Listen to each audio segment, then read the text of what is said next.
নালন্দা বিশ্ববিদ্যালয় শুধুমাত্র প্রাচীন শিক্ষার কেন্দ্রই ছিল না, এটি ছিল জ্ঞান বিজ্ঞান চর্চার এক মহৎ ঐতিহাসিক প্রতিষ্ঠান। হাজার হাজার বছরের পুরনো এই বিশ্ববিদ্যালয় কিভাবে পৃথিবীর বিভিন্ন দেশ থেকে জ্ঞান পিপাসুদের আকৃষ্ট করেছিল এবং এর ধ্বংস কিভাবে আজও আমাদের হৃদয়কে বিদারিত করে, তা নিয়ে আজকের এই আলোচনা। হ্যালো বন্ধুরা, আমি অরুণাংশু ঘোষ, স্বাগতম জানাই আপনাদের আমার channel facts with প্রফেসরে।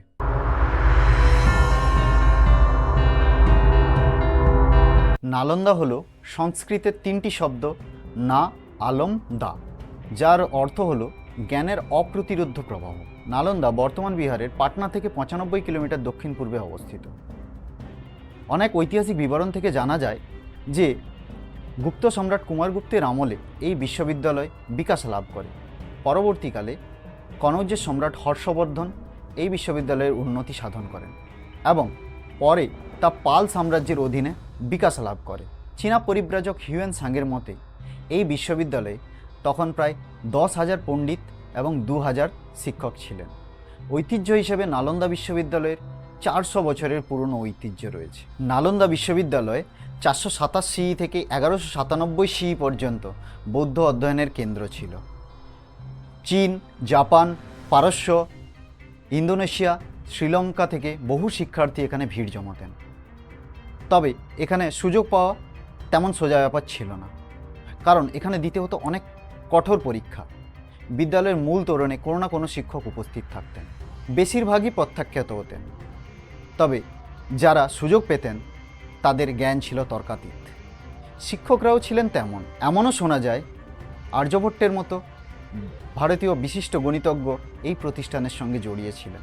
Vasubandhu, Dharmapala, Nagarjuna, Padmasambhava, এমনকি হিউয়েন সাংয়ের মতো নাম এই প্রতিষ্ঠানের সঙ্গে জড়িয়েছিল। বৌদ্ধ ধর্মের গবেষণা এবং ধর্মচর্চাই ছিল প্রধান, তবে পাশাপাশি পড়ানো হতো হিন্দু দর্শন, বেদ, ব্যাকরণ, ধর্মচর্চা, যুক্তিবিদ্যা ও বিজ্ঞানের আরও নানান বিষয়। একমাত্র মেধাই ছিল এই বিদ্যালয়ে প্রবেশের চাবিকাঠি।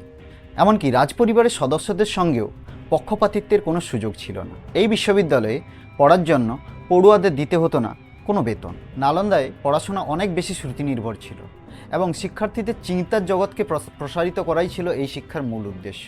বস্তুগত প্রাপ্তি এই শিক্ষার মূল উদ্দেশ্য ছিল না, বরং এই শিক্ষার মূল উদ্দেশ্য ছিল নলেজ।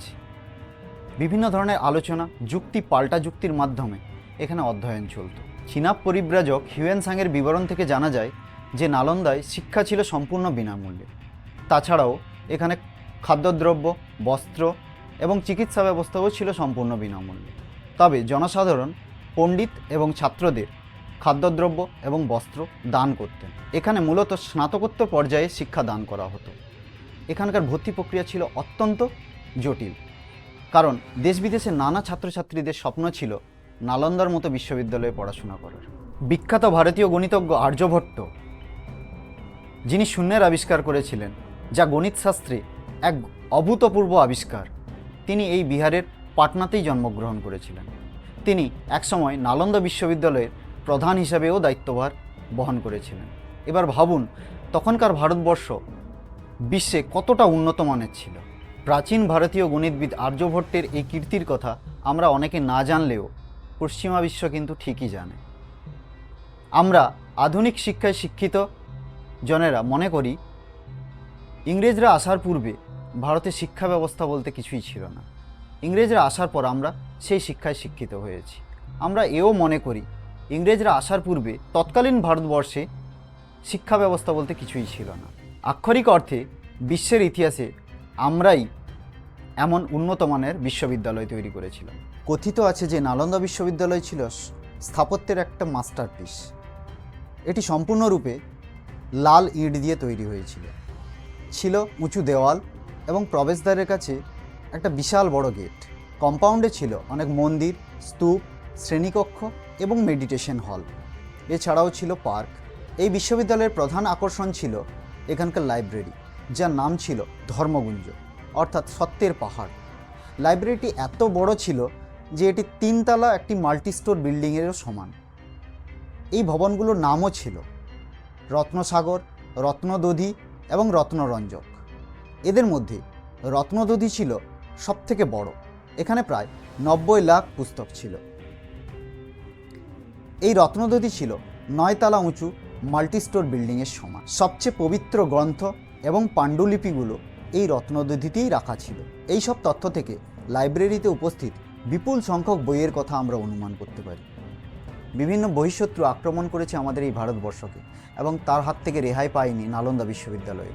এই বিশ্ববিদ্যালয়টিকে 3 বার ধ্বংস করা হয়েছিল। প্রথমবার আক্রমণটি হয়েছিল 455 থেকে 470 খ্রিস্টাব্দের মধ্যে। তখন গুপ্ত সাম্রাজ্যের সম্রাট ছিলেন সমুদ্রগুপ্ত। এই আক্রমণটি করেছিল হুনেরা। এরা ছিল মধ্য এশিয়ার এক উপজাতি গোষ্ঠী। এরা হিমালয়ের খাইবার গিরিপথ হয়ে ভারতে প্রবেশ করত এবং যত দামি পণ্য ছিল সবই লুট করে নিয়ে যেত। এদের লুটের পেছনে কোনো রাজনৈতিক কারণ ছিল না। হুনেরা নালন্দা বিশ্ববিদ্যালয়ের বিভিন্ন দামি দামি দ্রব্য সামগ্রী লুট করে নিয়ে চলে গেছিল। তবে ধ্বংস খুব তীব্র না থাকায় গুপ্ত সাম্রাজ্যের সম্রাট স্কন্দগুপ্ত এটিকে পুনরুদ্ধার করেন এবং প্রতিষ্ঠা করেন এবং তার আমলেই বিখ্যাত যে লাইব্রেরি স্থাপিত হয়েছিল। নালন্দায় দ্বিতীয় আক্রমণটি হয়েছিল 7ম শতাব্দীর প্রথম দিকে। আক্রমণটি করেছিলেন বাংলার গৌদাস রাজবংশ।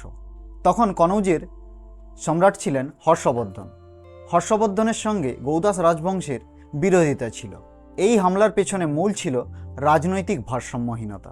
প্রতিশোধ নিতে গৌদাস রাজবংশ নালন্দা বিশ্ববিদ্যালয়ে আক্রমণ করেন। তবে ধ্বংস যথেষ্ট মারাত্মক ছিল না। হর্ষবর্ধন বিশ্ববিদ্যালয়ের পুনঃপ্রতিষ্ঠা করেন এবং নালন্দা বিশ্ববিদ্যালয় সারা বিশ্বে আবার জ্ঞান ভাগাভাগি শুরু করে। নালন্দা বিশ্ববিদ্যালয়ের তৃতীয় আক্রমণটি করেছিলেন 1193 খ্রিস্টাব্দে আলাউদ্দিন খলজির সেনাপতি মোহাম্মদ বিন ইখতিয়ার উদ্দিন বখতিয়ার খলজি। তার এই আক্রমণের পেছনে কোনো রাজনৈতিক ইচ্ছা ছিল না, কিন্তু আক্রমণ এতটাই মারাত্মক ছিল যে এরপর নালন্দা বিশ্ববিদ্যালয় আর কেউ তৈরি করতে পারেনি। বখতিয়ার খলজির নালন্দা আক্রমণের কারণগুলো সম্পূর্ণরূপে পরিষ্কার নয়, তবে বিভিন্ন ঐতিহাসিক গ্রন্থ থেকে জানা যায় যে এই সময় বৌদ্ধ প্রতিষ্ঠানগুলোকে ধ্বংস করার উদ্দেশ্যেই এই অভিযান চালানো হয়েছিল। আসলে উত্তর ভারতে অভিযান চালানোর সময় অসুস্থ হয়ে পড়েছিলেন বখতিয়ার খলজি। সেই সময় এখানকার রাজা চিকিৎসার ব্যবস্থা করলেও তার শরীর ভালো হচ্ছিল না। সেই সময় একজন রাজা উপদেশ দিলেন যে নালন্দা বিশ্ববিদ্যালয়ের আচার্য রাহুল শ্রীভদ্রের সঙ্গে দেখা করতে। কিন্তু বখতিয়ার খলজি মনে করেছিলেন যে তিনি এবং তার স্ত্রীর চিকিৎসা ব্যবস্থা একজন ভারতীয় কি করে করতে পারে, কারণ তিনি মনে করতেন যে তুরস্কের চিকিৎসা ব্যবস্থা ভারতের থেকে অনেক উন্নত। তাই প্রথমে তিনি যাওয়ার জন্য রাজি হননি। পরে তার শরীর ক্রমাগত খারাপ হতে থাকায় তাকে রাহুল শ্রীভদ্রের কাছে শেষ পর্যন্ত যেতে হয়। সেখানে গিয়ে রাহুল শ্রীভদ্রকে তিনি এক শর্ত দিয়ে বসেন যে তিনি কোনো ওষুধ খাবেন না, আর রাহুল শ্রীভদ্র তাতেও রাজি হয়ে গেলেন। তিনি বখতিয়ার খলজিকে দিলেন একটা কোরআন এবং তাতে মিশিয়ে দিলেন ওষুধ, আর এতেই ঘটে গেল ম্যাজিক। সেরে উঠলেন বখতিয়ার খলজি। স্বাভাবিকভাবেই এতে তার রাহুলের ওপর খুশি হওয়ার কথা, তাকে পুরস্কার দেওয়ার কথা, কিন্তু তিনি করলেন বিপরীত।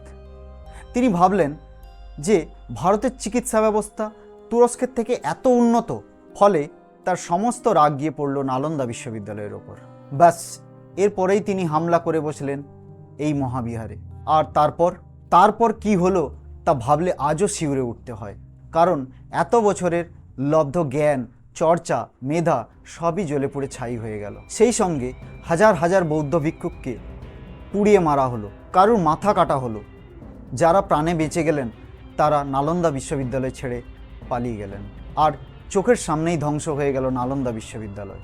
বখতিয়ার খিলজির একমাত্র উদ্দেশ্য ছিল নালন্দা বিশ্ববিদ্যালয়ের জ্ঞান ধ্বংস করা। তাই তিনি সর্বপ্রথম নালন্দা বিশ্ববিদ্যালয়ের লাইব্রেরিতে অ্যাটাক করেন। তিনি নালন্দা বিশ্ববিদ্যালয়ের লাইব্রেরিতে, যেখানে প্রায় 90 লাখ বই ছিল, সেই লাইব্রেরিতে তিনি আগুন ধরিয়ে দিলেন। জ্বলে পুড়ে ছাই হয়ে গেল নালন্দা বিশ্ববিদ্যালয়ের লাইব্রেরি। এরপর তিনি তাতেও থেমে থাকেননি।